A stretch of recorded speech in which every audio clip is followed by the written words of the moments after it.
So welcome back, everyone. I'm Jonathan Weitzman, head of the EUR G.E.N.E. This has become like a regular monthly, something to look forward to every month. So thanks for coming back, and don't forget to come back next month. We have Mike Stratton speaking from England. I just got a chat. Even my brother's here from Philadelphia. Once you talk about pathogens and epigenetics, you attract people from across the world. So thank you, Melanie, for coming. Kassan's going to take over and give you the instructions, and please don't hesitate to put your questions in the chat. Thanks very much. So hello everyone, I'm Kassan Guachet, and I will be the chairperson for this edition. Now I'm going to give you a quick presentation of Dr. Mélanie Hamon, who is head of a team at the Institut Pasteur called Chromatin and Infection. This team interest is about chromatin modification induced by bacteria into the host genome and the consequences involved.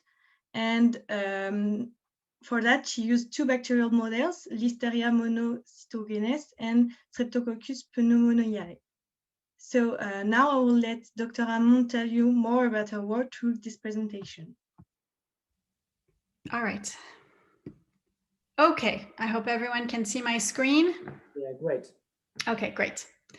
Well, thanks for the invitation. It's great to be able to speak with you, and also because I had a student that was part of the program, and I'm going to be presenting a little bit of his work today. So it's a wonderful program, and I have to admit, I have to say how pro you are at organizing the seminar series, because between the communication, the emails and everything, it's almost more pro than a lot of institutions. So congratulations on that. Okay, so today I'm going to tell you about how bacteria modify host chromatin. And in fact, that's what we do in the lab, is we look at how bacteria crosstalk with host chromatin.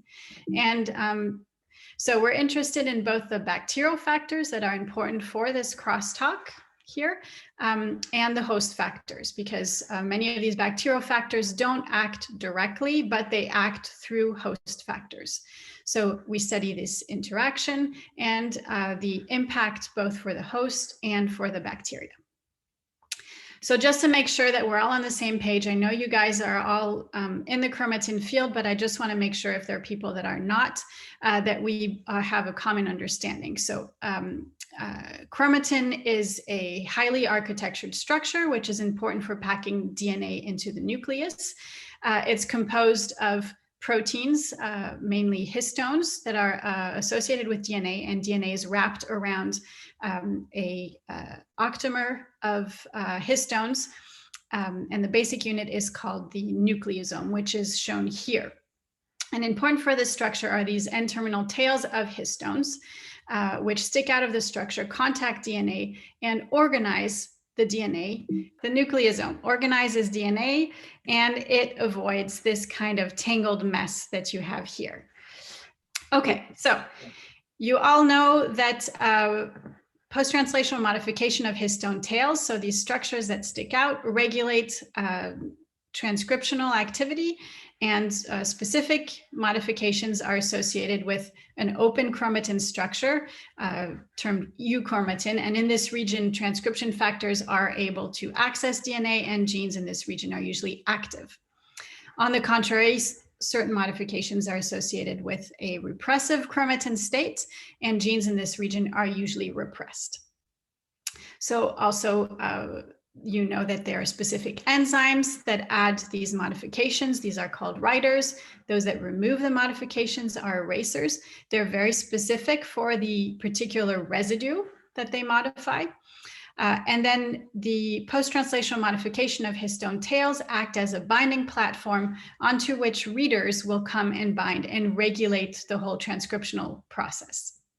And these form these large chromatin remodeling complexes and allows the cell to be able to adapt its transcriptional response to signal transduction pathways and allow it to adapt to environmental stimuli. So the environmental stimulus that we study is bacterial infection. All right, so the model organism that I will be telling you about today is the pneumococcus, Streptococcus pneumoniae. This is a natural colonizer of the upper respiratory tract. It's a gram-positive bacterium, and it colonizes a large number of people, especially small children. So it does this asymptomatically, but is also a major cause of morbidity and mortality worldwide. And how this is transmitted is, so normally it resides in the upper respiratory tract, so in the nose. But in some cases, it's able to invade further and to infect the lungs, disseminate through the bloodstream, causing bacteremia, or infect the meninges, or even the inner ear. It's spread from person to person through shedding and a transmission to a new host. And so this bacterium and infections are present worldwide, and there are less infections in developed countries because of a vaccine that exists, but there's a large vaccine evasion problem, which we can discuss later if you're interested. Okay, so the other things that you need to know about the pneumococcus is that it is a capsulated bacteria. And this complicates a little bit the whole species because there are many different types of capsule. So the capsule defines what is a serotype. And just for you to know, there are over 100 serotypes, and this is where the vaccine evasion problem comes from. To complicate things, there are also different sequence types, which means that within the capsule, there are different bacteria as well. So it's a very heterogeneous clade of bacteria, which we will use further on, and I will show you in my talk. So it's highly complex in terms of genome diversity, but what makes it interesting is that you can find clinical isolates that are specifically associated either with carriage, asymptomatic carriage, or with invasive disease. And so this is just an example, one particular serotype, which means that all of the bacteria in here have the same capsule, yet some of them are associated with invasive disease and other with carriage. And you'll see that becomes important later on. So what were we trying to do? We're trying to study this interaction between pneumococcus and epithelial cells. So the epithelial cells of the respiratory tract are the first cells that are encountered by this bacterium. And therefore, this first interaction is very important to determine whether the infection will go to being asymptomatic or to cause disease. So the pneumococcus is commonly extracellular, but a small portion of bacteria are known to be internalized. And actually, this is important for crossing the respiratory epithelium. And also, it had been shown that the transcriptional profile of infected cells was largely reprogrammed, which would suggest that there are some chromatin modifications involved there. Okay. So when we started working with this, we were mainly convinced that epigenetic changes would be a active mechanism by which the bacterium would be causing virulence, and therefore tipping this scale, this very delicate scale between virulence and homeostasis. And what I'll show you today is, in fact, maybe this is not the case, and maybe epigenetics are important for homeostasis and for maintaining the bacteria in an asymptomatic format. So you'll see that when in the later parts of my talk. So the first thing I want to talk about, the first story, is this first histone modification that we identified induced by the pneumococcus during infection. And it is induced by using a host protein, the PP1 phosphatase. So this project was carried out by Wenyang Dong during his PhD project, and he was the EUR G.E.N.E student. And here we go again. I have no idea why this is happening.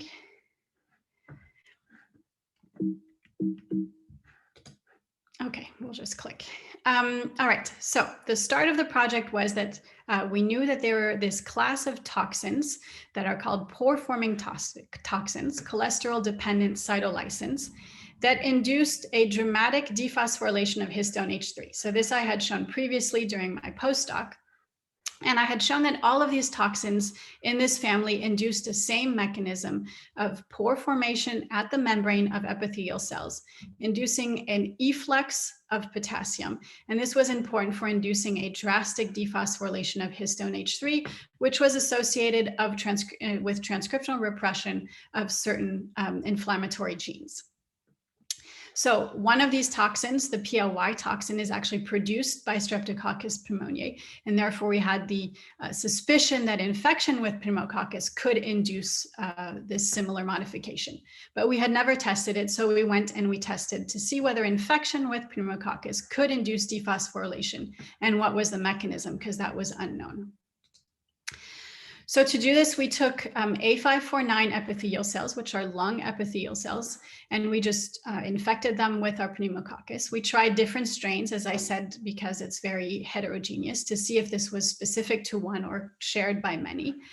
And here I'm showing you two different strains, and you can see that if we compare the levels of histone H3 phosphorylation with increasing number of bacteria, you can see that there is an correlated decrease in the level of phospho-H3.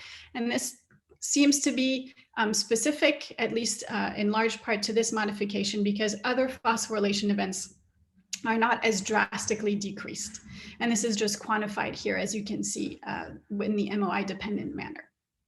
So as I said, we suspected that PLY was the main factor that was inducing this. This was not a surprise. And so, but the surprise came when we actually made the mutant for PLY. So here I'm showing you a strain, wild type, compared to a mutant delta PLY that's lacking this toxin that we thought was inducing the dephosphorylation. And here is another strain with the same mutant. And the surprise came in this mutant that we were actually not restoring the level of phosphorylation. So let me just go through the graph. Uninfected cells are in black. This is the level of dephosphorylation or phosphorylation of H3. And you can see the significant decrease induced by the wild type. Now, when we mutate the PLY, we do not restore the levels of phosphorylation to the uninfected levels. So it suggests that PLY was not the only factor inducing this dephosphorylation, because when we removed it, we still had a significant amount. So to make a long story short, we found that there was another factor that was inducing dephosphorylation. And this was a pyruvate oxidase, SPXB, which generates hydrogen peroxide, H2O2, and this is important for inducing the dephosphorylation of histone H3. So I'm showing you the data. Dephosphorylation induced by the wild type here. We mutate PLY, we restore a little bit the level, but not to uninfected levels.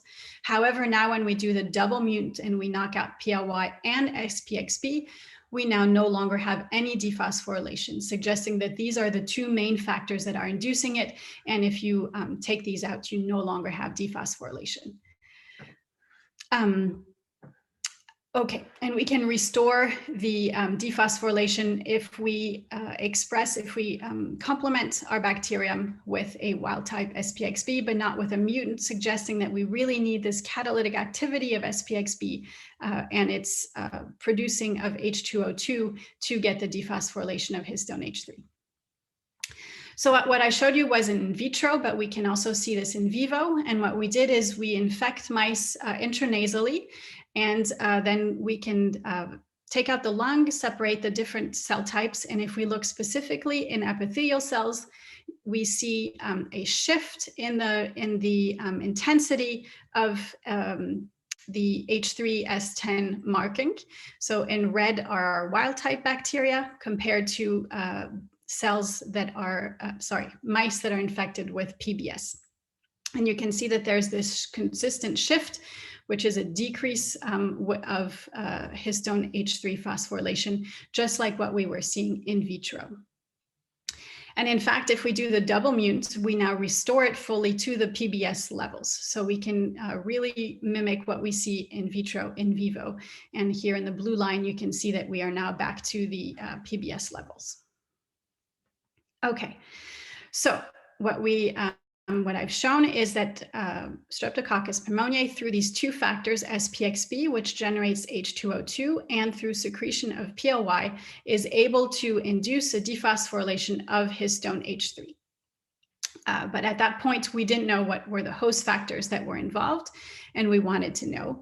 And I'm not going to go through the whole story, but tell you that, in fact, we identified that PP1, the PP1 phosphatase, is important for this dephosphorylation. Okay, so we knew that both of these factors could not be inducing the dephosphorylation directly because they're not phosphatases, and therefore we suspected that activation of a host factor was important. And in fact, this was the case. So what was happening is that the PP1 phosphatase in its inactive form is phosphorylated on this threonine, and to become active, it needs to be dephosphorylated. And what we found is that Streptococcus pneumoniae during infection was able to induce a dephosphorylation of PP1, therefore an activation of PP1. And you can see that here. So with a wild type bacterium, you have this dephosphorylation of PP1. If we knock out PLY or if we knock out SPXB, we no longer have this dephosphorylation. And therefore, you really need both PLY and SPXB to induce the activation of PP1. And this down here is just a quantification of these experiments. Okay, so what this meant is that we could then use this system to modulate it and to really start asking the question, because now you can use an inhibitor to the PP1 phosphatase. So there's this inhibitor tatomycetin, which specifically inhibits the dephosphorylation of this threonine. And therefore, we can test and see what effect this has both on the level of histone H3 phosphorylation and on the level of, and on the infection level. So this is what I'm showing you here. If we now use tatomycetin, which is this specific inhibitor for PP1, you see that we completely block the dephosphorylation that we were previously seeing upon infection with Streptococcus pneumoniae. If we use other inhibitors, which inhibit other phosphatases, we can still see the dephosphorylation, and therefore they do not inhibit. We can also mimic this with a siRNA, which specifically targets PP1. So we know that we have an on-target effect. And when this occurs, we also block completely the dephosphorylation observed with control siRNA. So it seems that the pneumococcus is activating PP1, and this is important for inducing the dephosphorylation. And now we can use the tatomycetin to determine the function of H3 dephosphorylation during infection. So this is what we did. So we looked both at adherence of Streptococcus pneumoniae after 3 hours of infection. So this is just the bacteria that are stuck on the cells. But we also looked at intracellular Streptococcus by doing a gentamicin protection assay, which means that you're killing all extracellular bacteria, but you're measuring the intracellular bacteria. And what you can see is that there's absolutely no difference with or without tatomycin in the level of adhered bacteria, which means that blocking the dephosphorylation of histone H3 is not affecting bacterial adherence. However, if we now block with tatomycin here, if we treat cells with tatomycin and infect them, you can see that we now have, compared to the dark gray bar, the lighter gray bar, the second lighter gray bar, is cells treated with tatomycin. I've lost my mouse. This is crazy. Here it is. Here is treated with tatomycin. You see that we recover less bacteria. And this is similar to what we obtain if we delete PLY or SPXB. So therefore, this suggests that the dephosphorylation of histone H3 seems to be important for intracellular Streptococcus pneumoniae infection. So just to sum up this part, we showed that there are two bacterial factors that are important for activating a host chromatin remodeling factor, PP1, which changes the level of phosphorylated H3. And this is important for intracellular survival in A549 cells. Just to say, we don't quite know exactly why this is the case, and we are going to investigate this.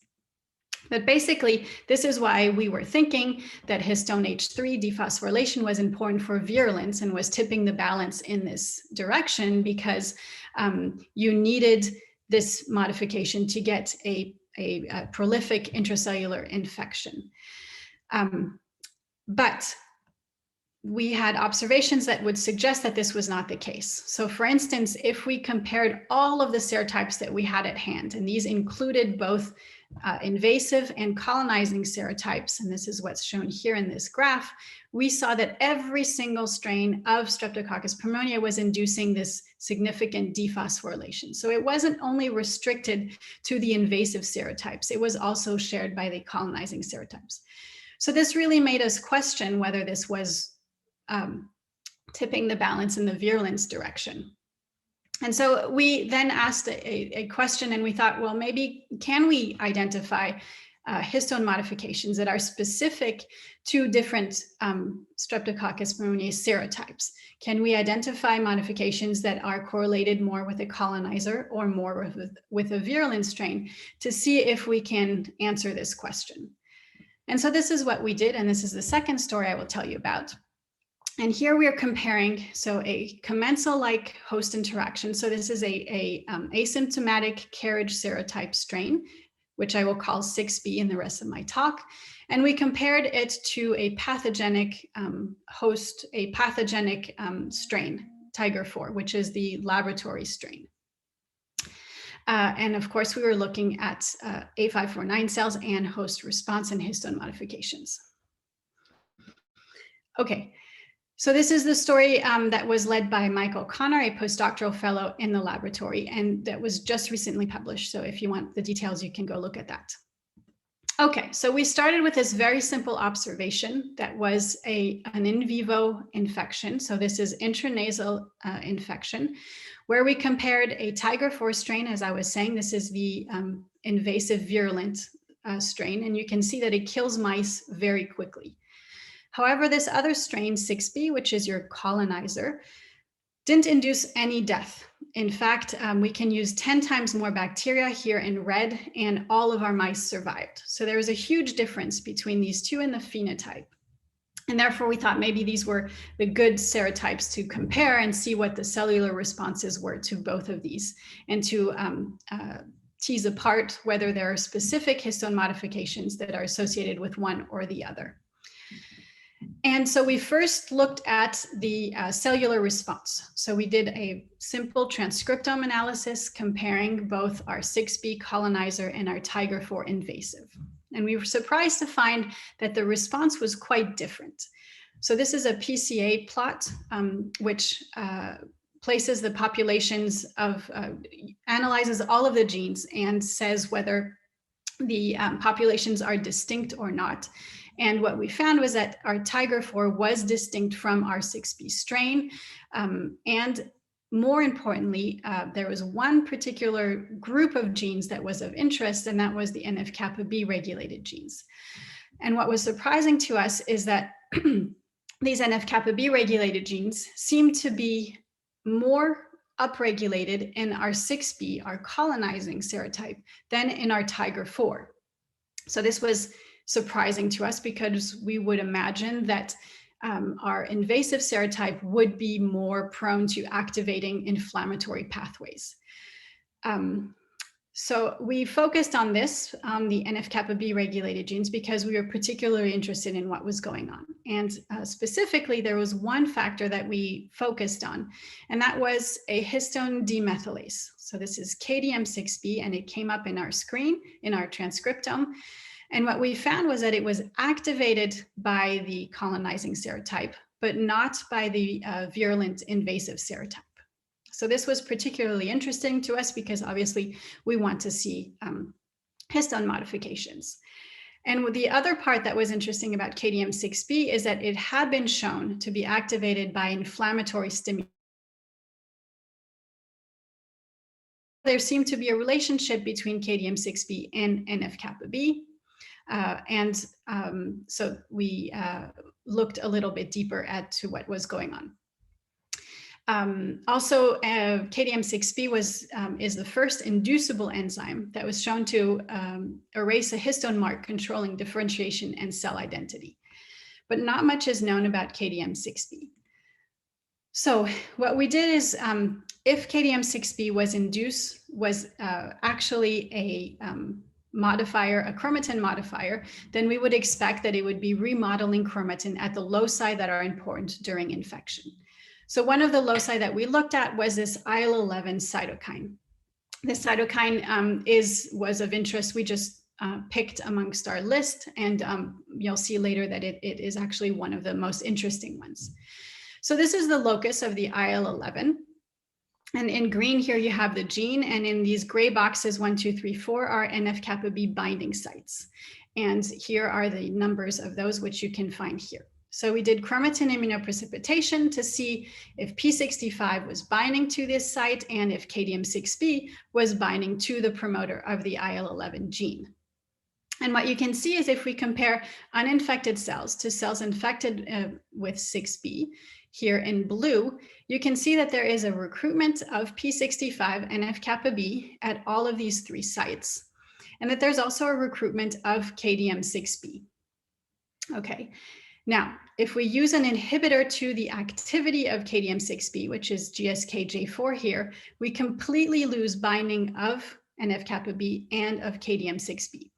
So this would suggest that KDM6B needs to remodel the locus in order to get P65 binding. And if you block activity of KDM6B with GSK-J4, you no longer get P65 binding. So indeed, KDM6B was remodeling the chromatin at that site. And in fact, here's just to show you that this was absolutely not occurring with our invasive serotype. So we know we don't get P65 binding, nor do we get KDM6B binding. So this was very specific to our colonizing bacterium. So what I've shown you so far, just to sum it up, is that if we compare the cellular response to 6B to the cellular response with Tiger4, we get unique responses for each of them. In the case of 6B, we get KDM6B expression and KDM6B dependent chromatin remodeling, which does not occur with the invasive serotype. Okay, so KDM6B, we wanted to know whether KDM6B was actually driving this 6B response, meaning is it important for the cellular response or is it just a byproduct of that response? And so for that, we used the GSK-J4 inhibitor and we looked at the cellular response. So we did a transcriptome analysis, again, with GSK-J4 to see whether we were getting a shift in the genes and whether this was changing the transcriptional response of our bacteria. So we compared 6B plus GSK-J4 to our Tiger4 to uninfected. And you can see that compared to what we had before, where 6B and Tiger4 were completely separate, here we are now getting a stronger overlap of the two, suggesting that GSK-J4 seemed to be shifting the response of a 6B towards more of an invasive response, the Tiger4 response. And this is what you would expect if KDM6B was driving the non-invasive phenotype. So we went a little further with this and we looked at cell integrity, cell membrane integrity, and we did a simple trypan blue assay. What we noticed is that if we compared uninfected cells to cells infected with Tiger4, there was a much higher amount of trypan blue that was entering that was due to membrane integrity damage, membrane damage. And this is quantified here, uninfected Tiger4, you get a large percentage of trypan positive cells. However, 6B was not inducing as much cell damage, and we were getting less percentage of trypan blue positive cells. Now, the question is, if we put GSK-J4, if we block KDM6B, is this having an effect on the phenotype? And in fact, it was. So if we add GSK-J4, we are now getting more cell damage here with 6B, and we are shifting the 6B phenotype more towards a Tiger4 phenotype, the invasive phenotype. suggesting that GSK-J4 has a very important role in regulating the cellular response and the cellular integrity to 6b. And so we went a little further, I'll skip that. We went a little further and we looked in vivo to see if this was actually the case. And this was really the nail in the coffin, because this was really interesting. What we found is if we compare where our bacteria were, so we separated, we did intranasal infection with a Tiger 4 and 6b. And we looked in the nasal lavage. So these are bacteria that are very loosely associated with cells. In the BALF, so this is the alveolar lavage. This is a little deeper in the lung, but again, loosely associated. And then you look in the lung tissue and in the spleen tissue. What we found was that there are similar numbers of bacteria in the very loosely associated fluids. But if you look into the deeper organs, especially in the spleen, we are now recovering almost no 6b. So this really comforts us in the fact that our 6b is staying in the upper respiratory path and not going to deeper tissues. However, now when we use GSK-J4, we are completely shifting this phenotype. And you can see that both in the lung and in the spleen, we're now getting a significant recovery of our 6b strain, which was originally not present in high amount in those organs. And therefore, by blocking KDM6b, we seem to be shifting the phenotype in vivo of our 6b strain closer to what a Tiger 4 is inducing. Now, this unique cellular response, which is driven by KDM6b, that I was telling you about, can be inhibited with GSK-J4, really driving home the idea that KDM6b is the main driver of the cellular response. It is important for maintaining cell integrity. And if we block KDM6b, we now see cell damage by the trypan blue assay. We also see in vivo dissemination by blocking KDM6b. So we're shifting this phenotype of our colonizer more towards our invasive serotype. So the question was, can we do it the other way? And so this was one of those moments where the postdoc said, I'm going to do this experiment. And I said, it'll never work. Well, I was wrong. So he looked at this IL11. So remember, I showed you earlier that KDM6b was remodeling the chromatin at the IL11 locus and was important for driving the expression of IL11 in response to 6b. But it was not present in a Tiger 4 upon Tiger 4 infection. So the question was, can we use IL11 to shift the phenotype the other way? Meaning, if we add IL11 to a Tiger 4 infection, can we now shift it more towards a colonizing 6b? And in fact, this is the case, and this is what we see.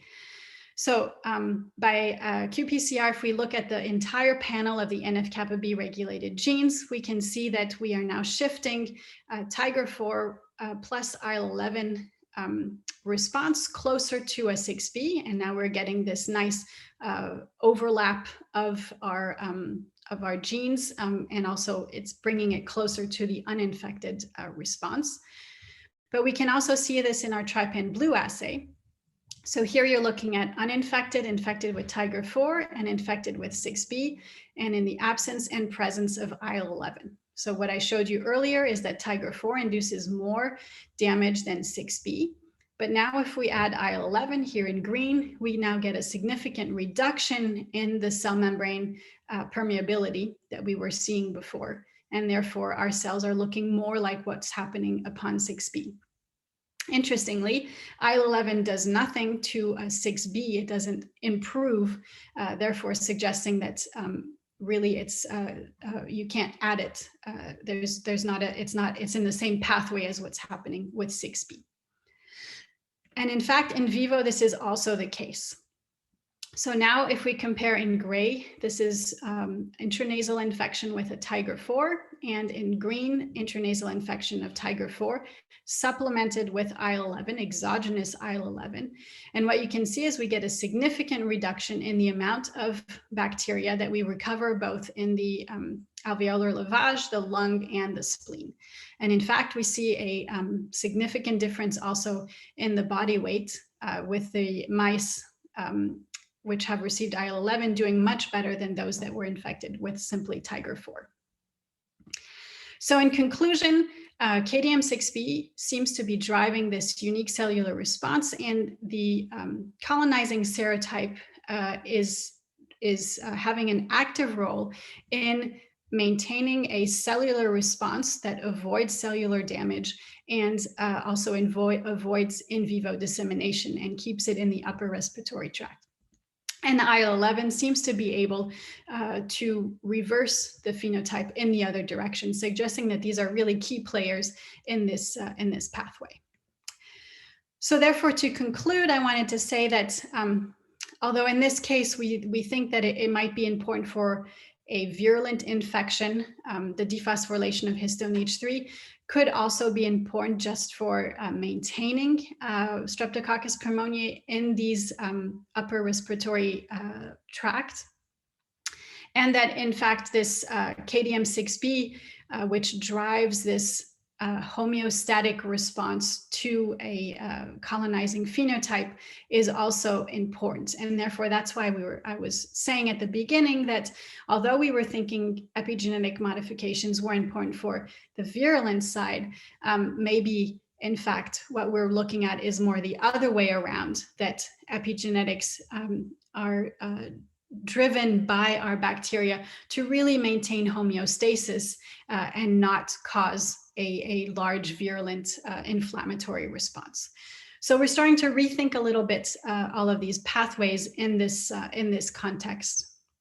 But I want to leave you with the idea that all of these modifications, depending on which cells they are touching, whether they are just on the surface or whether they're more on precursor cells, could be leaving some sort of a lasting impression. So these histone modifications induced during infection, could they be maintained past bacterial clearance, maintained through cell division, and therefore have an important role on reinfection? And we are actually looking into this also because the mark that KDM6B is modifying is one of these marks that could be maintained through cell division and have an impact here on reinfection. So I'll leave you with this question: can bacteria leave a mark, an epigenetic memory of infection, and whether it might be important for homeostasis, for health, or for disease? This will have to be determined. And so with that, I will finish. This is our team a few years ago. We have lost some of these members. Wen-Yong has graduated. He's the one that did the work on the first project that I presented. And Michael is a postdoc. He's still in the laboratory. And these are our sources of funding. And with that, I thank you for your attention and look forward to your questions.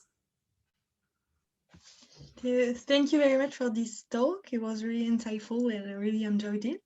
So now let's hear your questions. So you can write it on the chat. So Jonathan has a question. Do you know whether KDM6B is really demethylating HSK4 or the max on the NF-κB target genes? Are there other NF-κB targets in addition to IL-11 that are deregulated and show altered H3K4 methylation? Okay, so we actually look, so it's H3K27 methylation. So the main substrate of KDM6B was shown to be H3K27 trimethylation.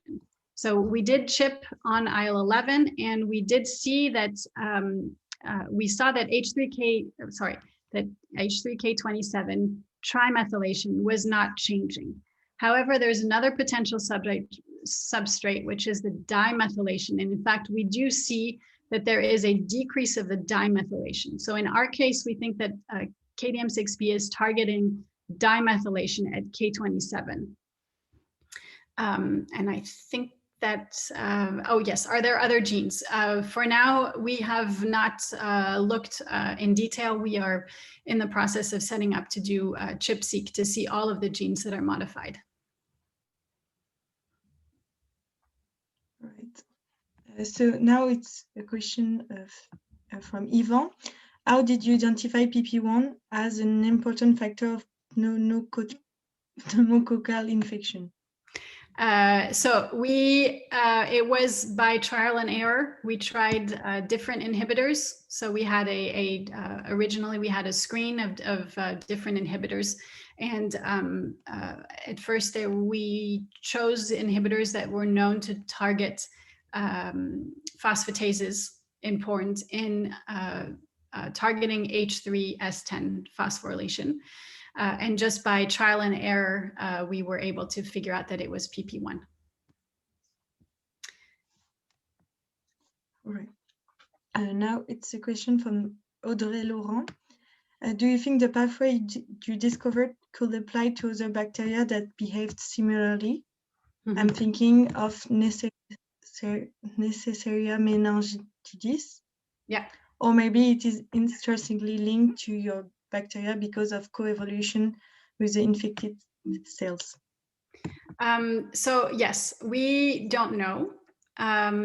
We haven't tested other bacteria. We suspect that there are some mechanisms that are going to be common to the different bacteria. I don't think that the dephosphorylation of histone H3 is going to be the same, mainly because of the bacterial factors that are mediating this effect. For the KDM6B, we have tested other colonizing bacteria, so other bacteria that are natural residents of the flora, of the nasal flora, and we found that they all induce transcriptional activation of KDM6B. So we think that the KDM6B is going to be a general mechanism activated by colonizers or residents of the microbiota. But I think in each case, it's going to be separate. So we don't know. It has to be tested for each modification that we identify. Another question from Jonathan. So PP1 dephosphorylate H3S10, but what dephosphorylate PP1? We don't know. That's the easy answer. We don't know. In fact, we think it could be, we have no idea. I could speculate, but we don't know. There's some signaling cascades that's going on there. We know that it's due to the pores that are generated at the membrane. We know that you need peroxide, you need both of those to induce the global dephosphorylation. We don't know. All right. So now a question from Lisa. Does totomycin specifically inhibit PP1 activity, or does it have other targets? So it's supposed to be specific to PP1. That's how we were able to show that it was PP1 and not another phosphatase. It's supposed to be specific, very specific. But the problem with chemical inhibitors is you can never fully be sure because you can't test every single protein. But it is supposed to be specific. But the true way of determining whether it was PP1 is also to do the siRNA, because then you're really only targeting PP1, and you know that's much more specific than the chemical inhibitor. So you really need both to be able to show that it's PP1. Another question from Jonathan. Do we know other function from PLY and SPXB? Do we know the function? Another function, yes. Oh, other functions, meaning during infection, or yes? So, well, so PLY is a pore-forming toxin, which is thought to, well, it is an important virulence factor. So it's been shown that if you knock it out, bacteria are much less virulent. It isn't clear. There's a current debate in the field because PP1 is made by all Streptococcus pneumoniae strains, even the colonizing ones, whether PP1 is actually a virulence factor or whether it's necessary for colonization, because colonization is a prerequisite for invasive disease anyway. So if you knock out the colonization part of it, you're not going to get invasive disease. So it could be more of a factor that's required for just the natural process of bacterial colonization. SPXB, that's is more of a metabolic protein, and so it's in the pathway. So it takes pyruvate. I forget the specifics because I'm really bad in biochemistry, but it generates H2O2 as a byproduct. And that generation of H2O2, the reason why that is speculated that pneumococci are able to resist better to oxidative stress than other bacteria that are in that environment, and therefore it's sort of a competitive mechanism that they use.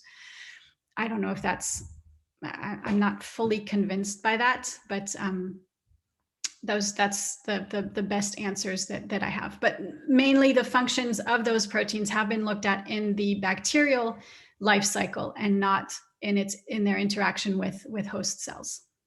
Okay, so I have a personal question. It's about the bacteria that are in the nose.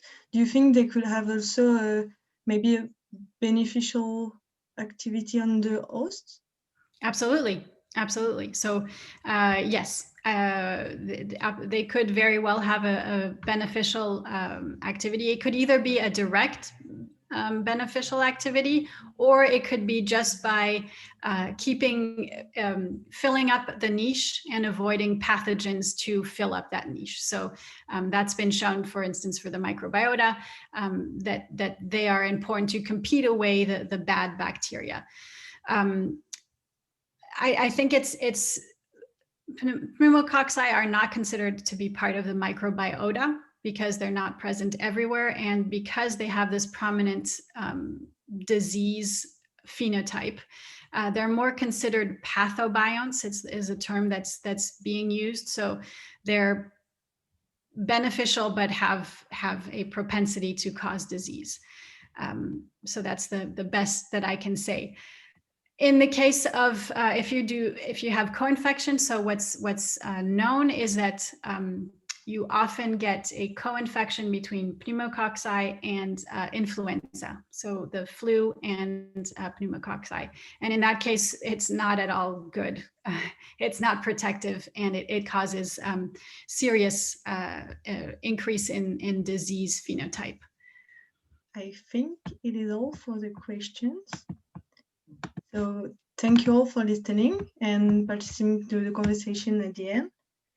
So, and a special thank you to Dr. Hamon for this great talk.